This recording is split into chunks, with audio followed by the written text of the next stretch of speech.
Hello, welcome. This is Moris. With me is Angelus. Yo. And Mike. Stop. This is episode 62 of So Well Spoken. Damn. I know. For years we've been doing this. Yeah. And have only gotten marginally better.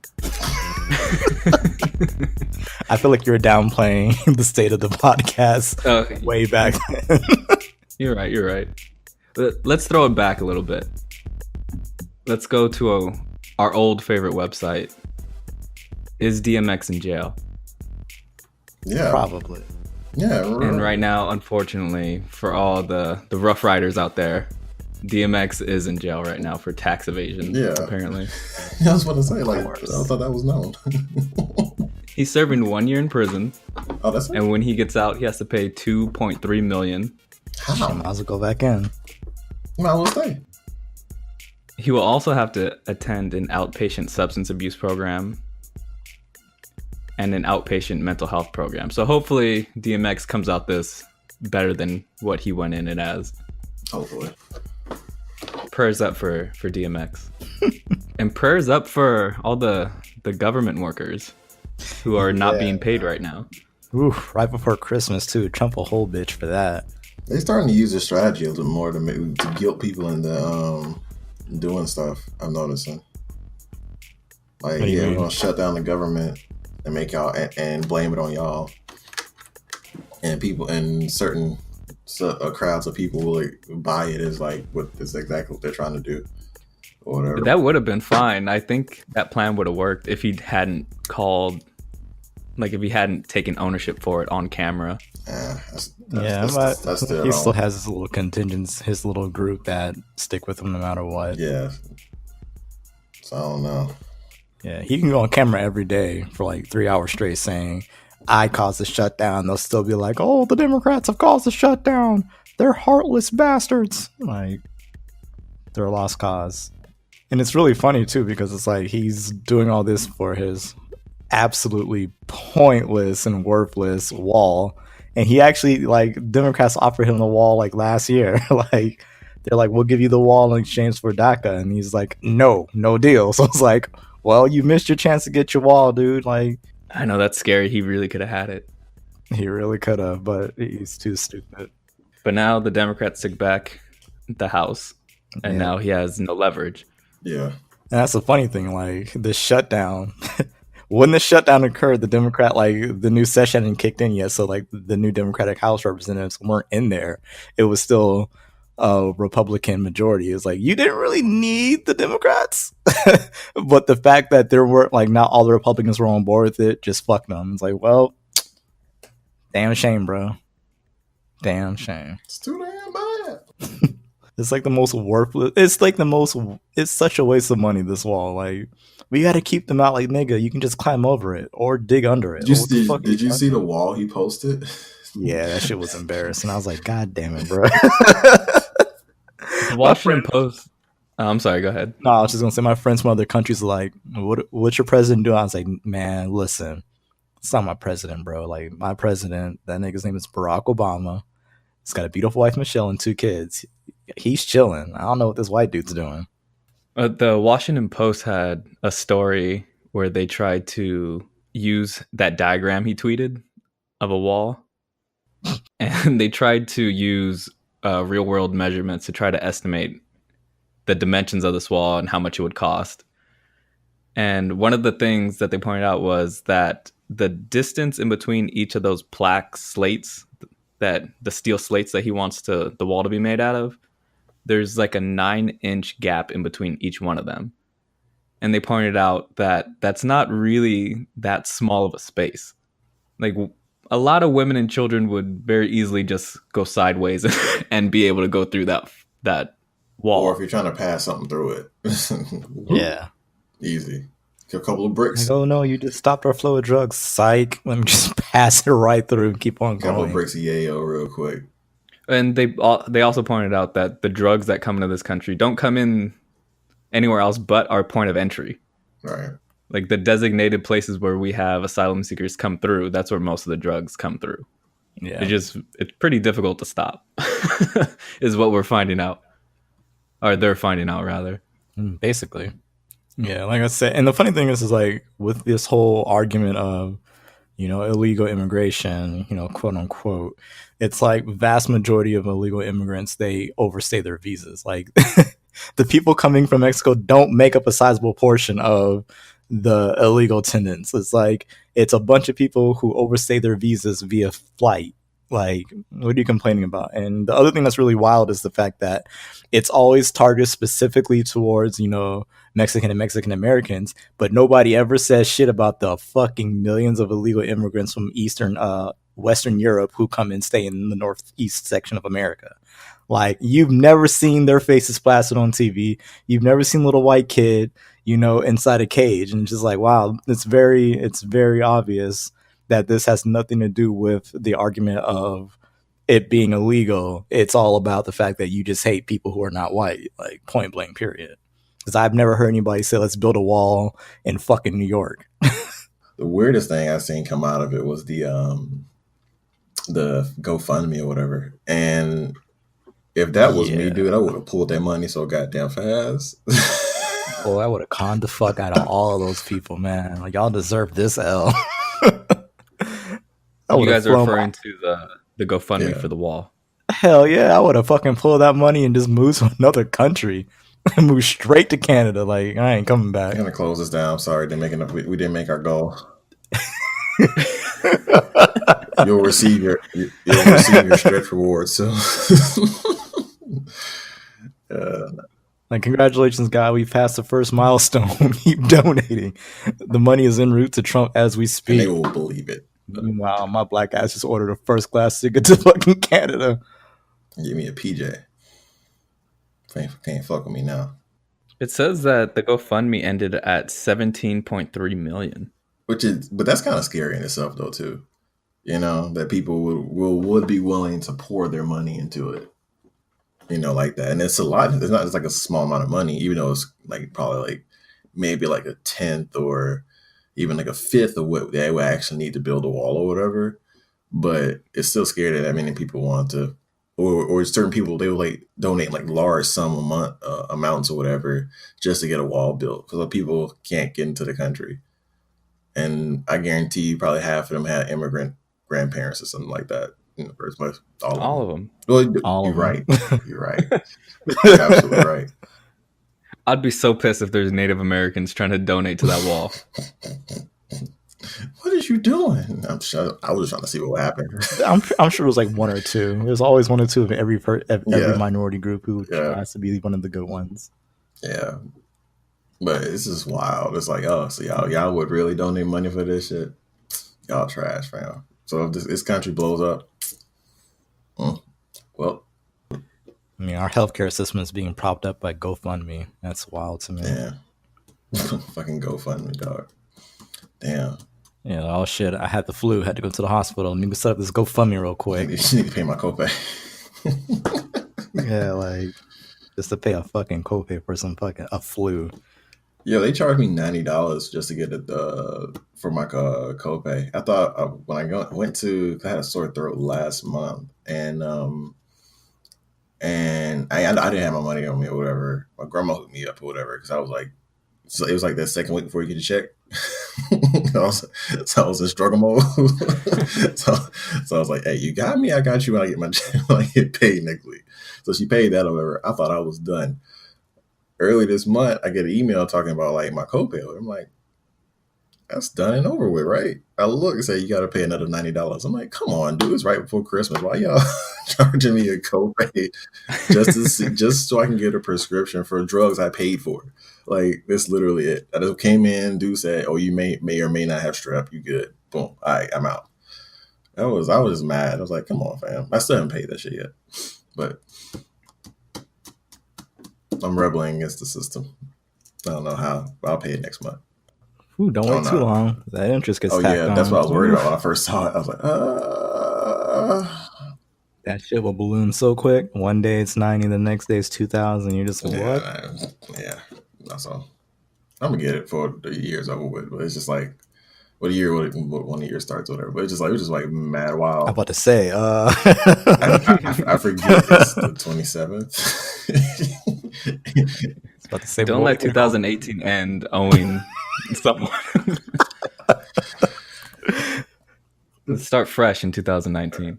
This is your year, Mike. Don't say that. It's not my Speaking of which, how's that script come along, Mike? Man, I had the worst thing happen, dog. The absolute. Yeah. Oh, yeah, I remember this. So I'm using Amazon Story Writer, right? So I'm at lunch or whatever at work. I'm like, ooh, I just wrote some good ass shit. I can't wait to get started. Have my goat cheese and chicken panini, my fries, my sweet tea. I was ready. I log in or whatever. It's asking me to log in. I click on the app or whatever. It asks me to log in. I'm like, that's strange. I should have known right then it was going to be some bullshit.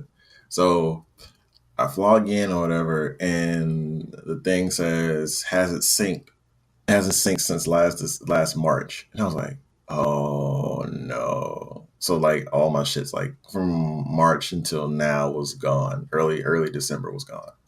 That was like a good 20 something pages worth of script gone. So I had to start over from scratch. Yeah, You're supposed to be done right now, Mike. I was going to be done. When I go on my vacation on 29th through the 2nd, I was going to be done. But now I have to pretty much work through all that, and I know I'm not going to work through all that because I'm going to sleep and go get fucked up New Year's Eve. So hopefully I'll be finished by Feb though. I mean, you still remember like the basic outline. Yeah, I just had some really good lines and really good poignant scenes or whatever that I felt like were really written well.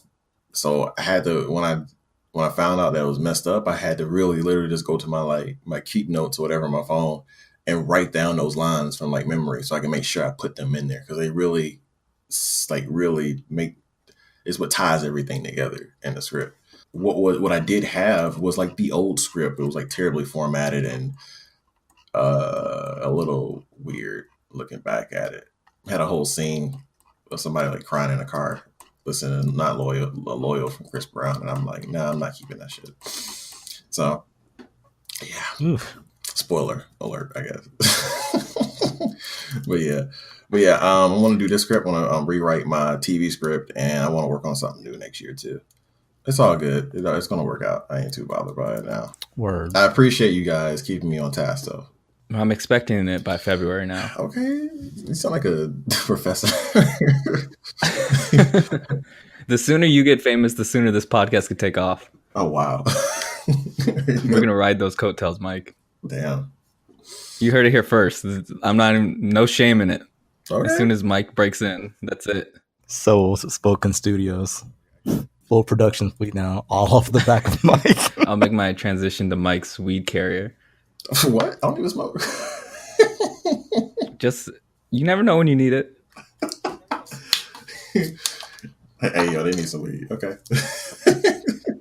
So Oscar season is coming. Oh, yeah. You know what? I have no idea how that's going to work because I haven't watched too many of the movies this year. Yeah, I have not. I've watched a ton of movies this year. I've watched a ton, but none of them are going to be in the Oscars. So yeah, I'm on the same way. Like, I don't think Creed 2's making it to the Oscars this year. So, I mean, Black Panther might win like costume or some bullshit like that. Black Panther ain't going to win shit, bro. They going to make sure that shit don't win a damn thing. They said didn't they have like a new category this year where it's like most popular movie or something like that? And Black Panther will probably still lose that shit. That's such a backhanded award. Most popular movie. But yeah, do they even have a host yet? Did they find those? I don't know. I don't think they found a new one since good old Kevin. That's just tragic. So Kevin Hart got the offer and accepted it, really, from the rumors. Yeah, because it was his life dream. Yeah, that was his dream, yeah. But then people came across some homophobic tweets from his past.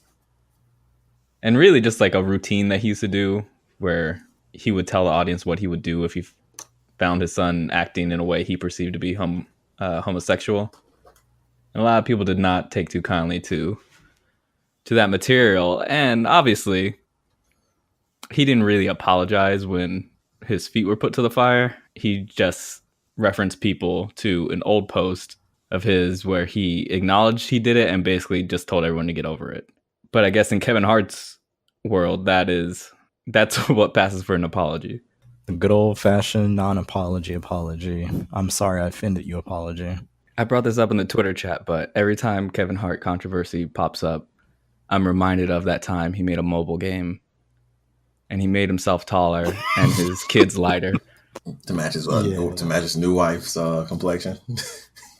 So he's basically erasing his old wife in a way.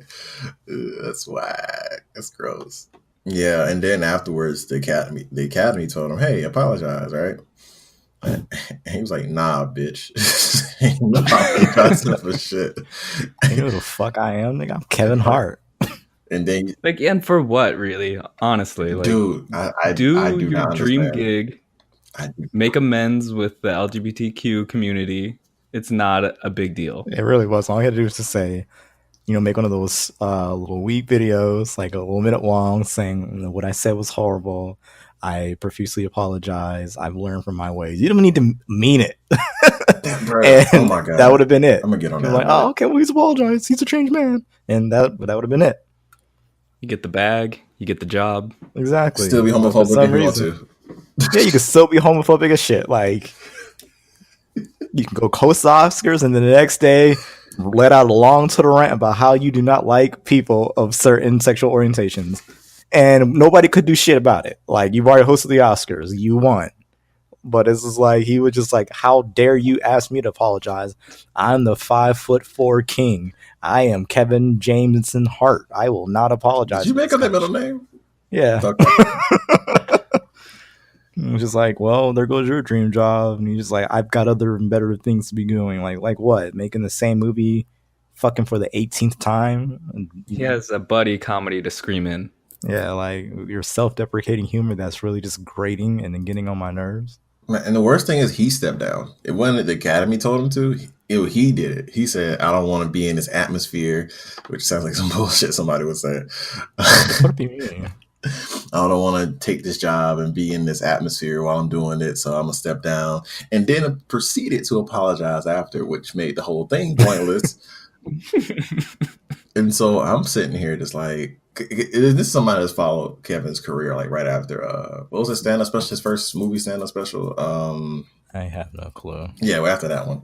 And he had his like Real Husbands of Hollywood or whatever. And he had a storyline in there about him actually hosting the Oscars, like that being his dream or whatever. So I'm having from past memory or whatever, I'm like, well, he really wanted to host the Oscars. Okay, cool. Let him do that shit. Let him be funny, non-funny on the stage or whatever. I don't care. I'm only gonna see who wins, and dip out. But then this shit happens, and I'm like, dude, you really mess up your bag, just your little $75,000 bag, probably step down, just for because you don't want to apologize, man. Something that's really easy, and when people, I didn't really get too mad at Kevin because I'm just like, he was already doing this unapologetic shit. Because y'all heard about what he did before that, right? Before the homophobic tweets came out. What? So he had threw a birthday for his youngest son on Thanksgiving with the theme of cowboys and Indians. Oh no! Yeah, that doesn't go well ever. Mm-mm. And so he basically on Thanksgiving. Yeah, two things. He said, "This is what we used to do. When we was little. We used to play cowboys and Indians." I'm like, I wasn't. I didn't. I mean, he's older than me, so yeah, I would imagine he would. Isn't he from Philly? They're doing that in Philly. He's not that old, is he? He's like almost 40. Like almost 40. Like 38. He's not. He's 1980. He's saying kids were running around Philly playing cowboys and Indians. Maybe cops are robbers, probably. But yeah, that sounds more. That sounds more Philly-ish. But, I just, especially for black kids, like I really just don't see black kids going around.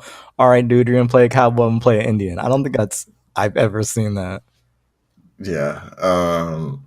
And so people got mad at that, of course, right? Thanksgiving, cowboys and Indians, that's kind of Ooh. And then he said, well, they had the Cowboys and Redskins play on Thanksgiving. I'm like, dude, you're not defending your position at all by saying that. And so he didn't apologize. He didn't really apologize for that.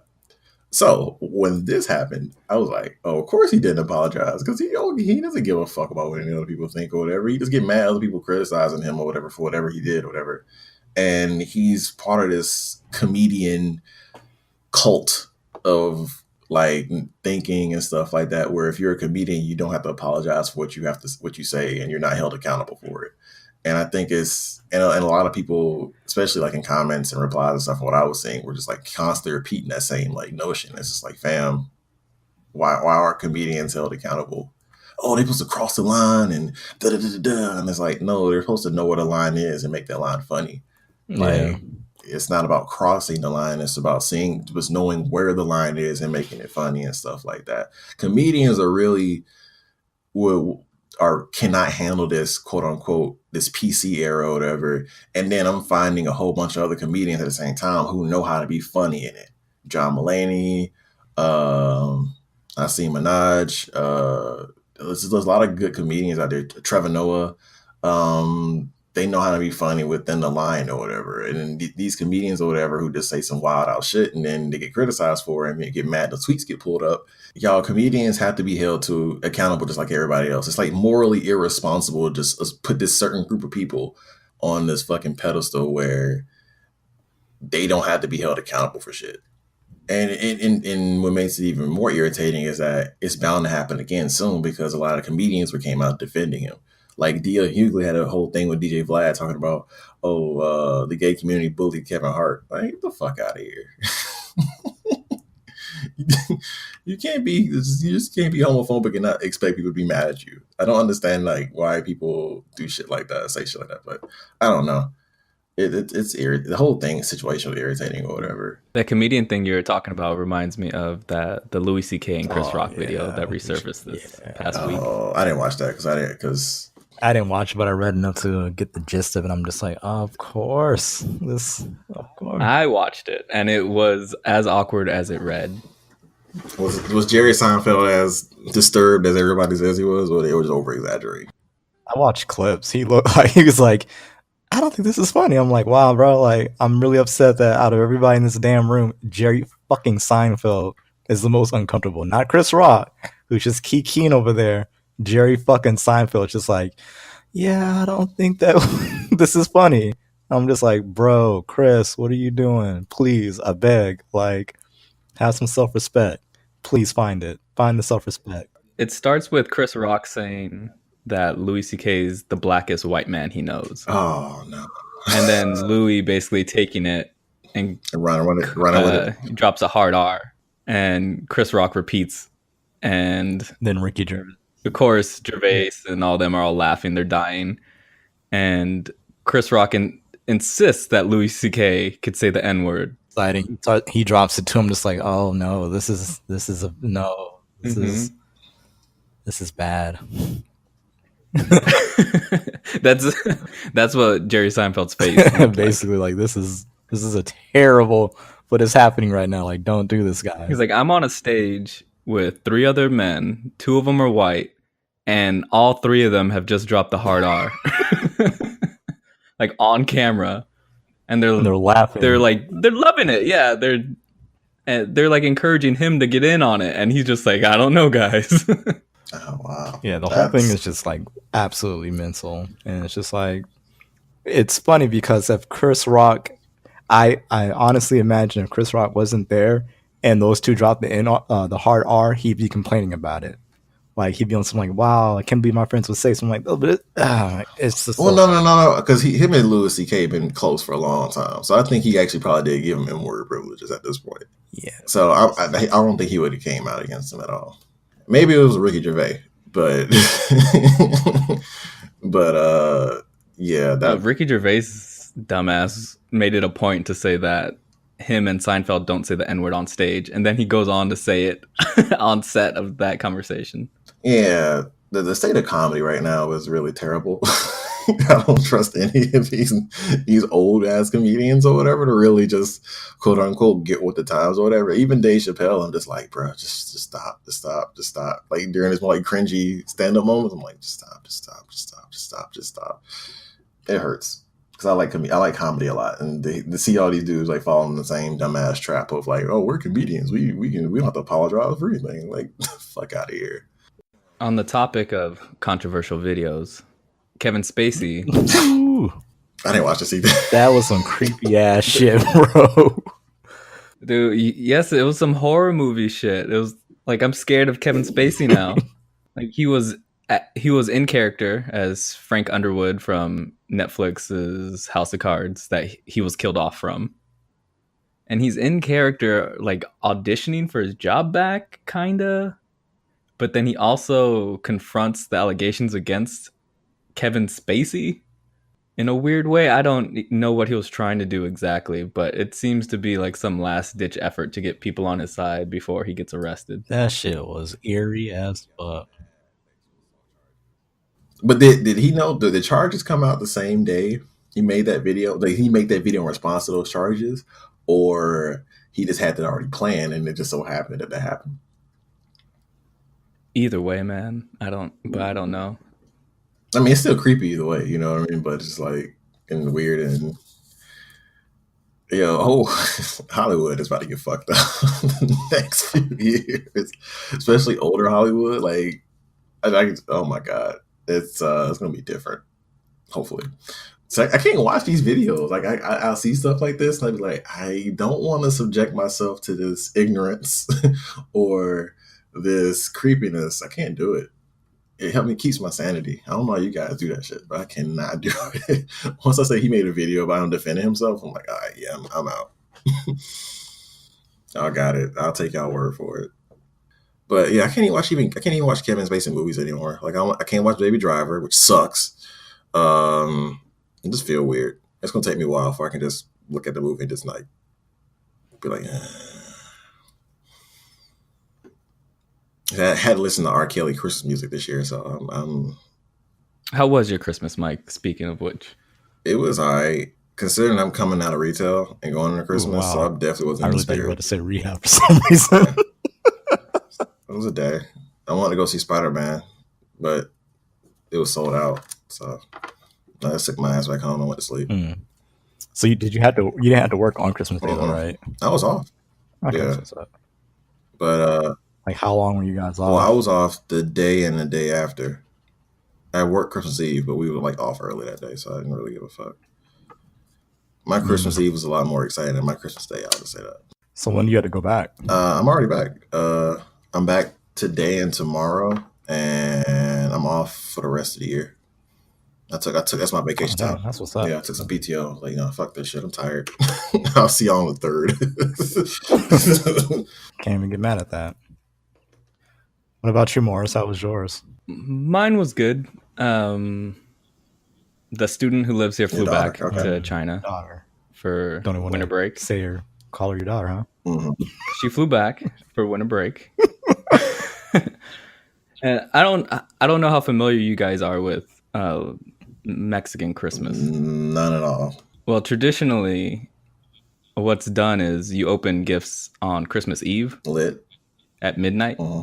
Like, regardless of your age, it's like grandma to the newborns. Everyone does Christmas midnight. Uh-huh. So I tried to do that this year with my wife and myself, and that was cool. And then the next day, I went to my parents' house. All my siblings were there, hung out, exchanged gifts. We watched Coco and Black Panther. Sounds very emotional. It was a good Christmas. Sounds very familial. That sounds good. Very wholesome Christmas for me. That sounds very wholesome. I didn't get high at all on Christmas. Oh, wow. Very, very not once. Super wholesome. Were you out? Yeah, I was at my parents' house. Oh, no, were you out of weed? Oh, no. No. Whoa. He's like, nigga, please. The way he said that, no. Nigga, please.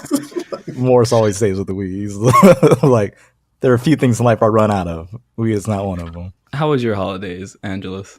It was all right, I guess. Like, I really don't know what to say, honestly. Like, I spent time with my family. Christmas has always been weird for me because it's like, for a large part of my life, when I lived with my grandmother, I grew up Muslim, so there was no Christmas. And so then I learned about Christmas, being with my mom and things like that.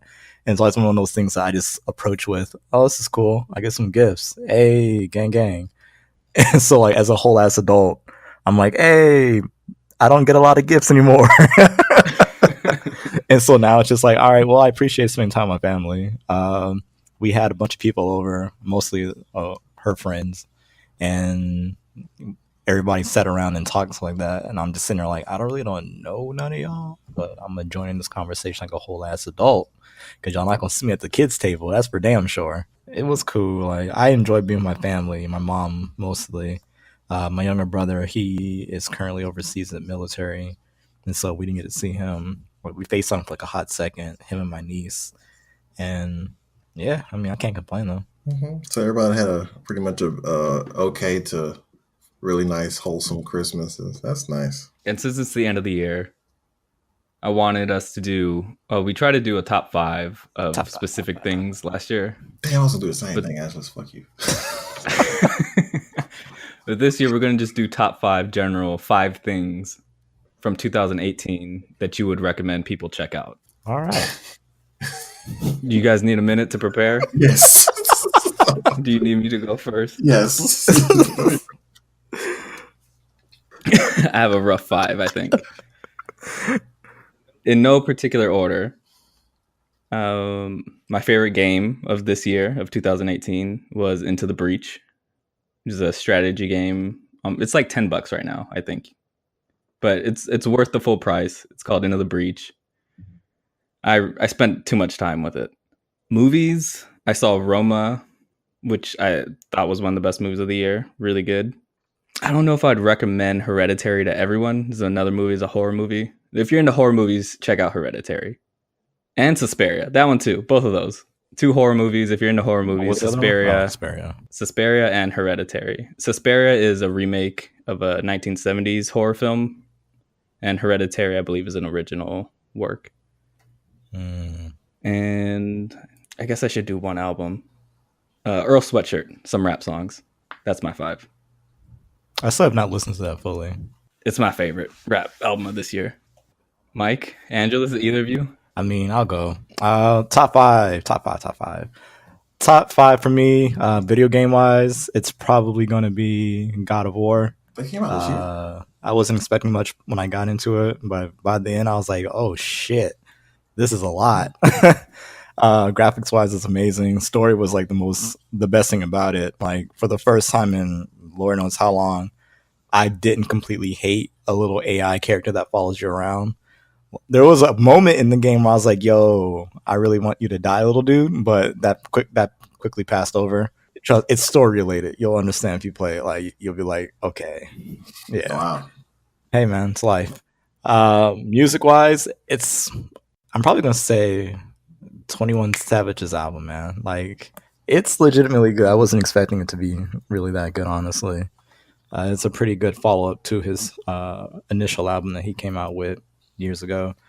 It's one of the few albums that I can listen to from beginning to end and be like, all right, I'm messing with all these songs, no problem. As far as movies, for me, everybody knows like I love foreign films. So right now, I'll probably say one of my favorite movies of 2018 is called The Negotiation. It's a Korean film. It's like a thriller / action, mostly thriller.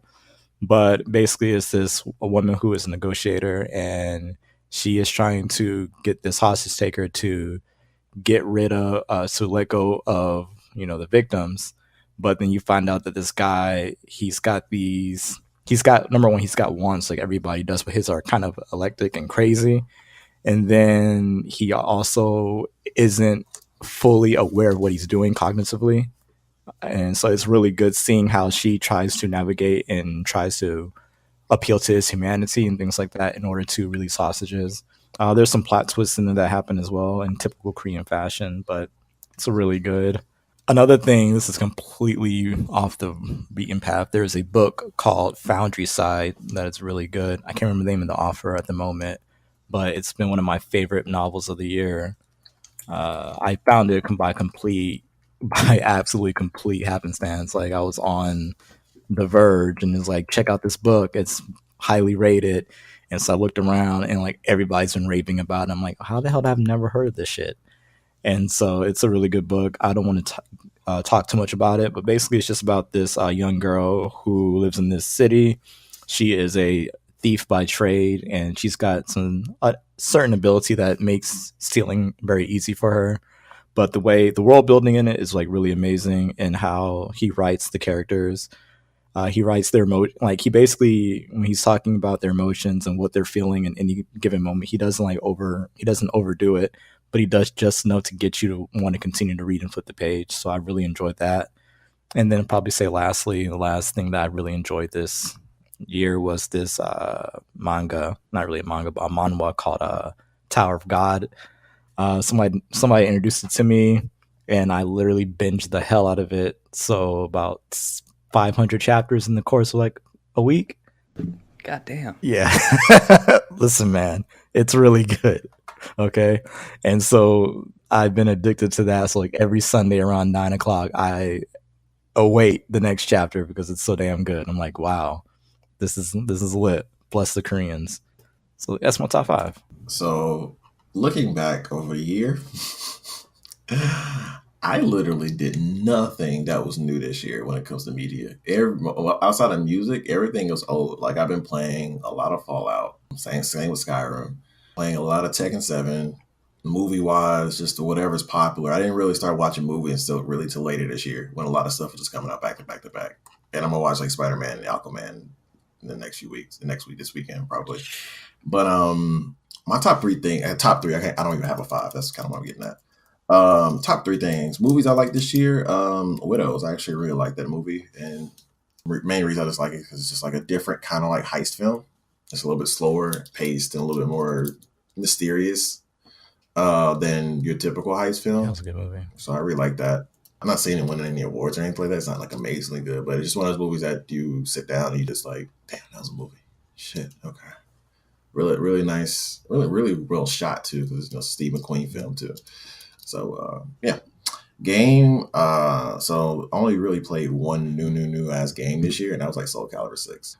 And my favorite album this year was easily Astro World. Yeah, I really didn't do much this year, but next year I'm expecting, at least gaming wise, to be a big ass year for me, because next month is fucking Resident Evil 2 remake. Yup.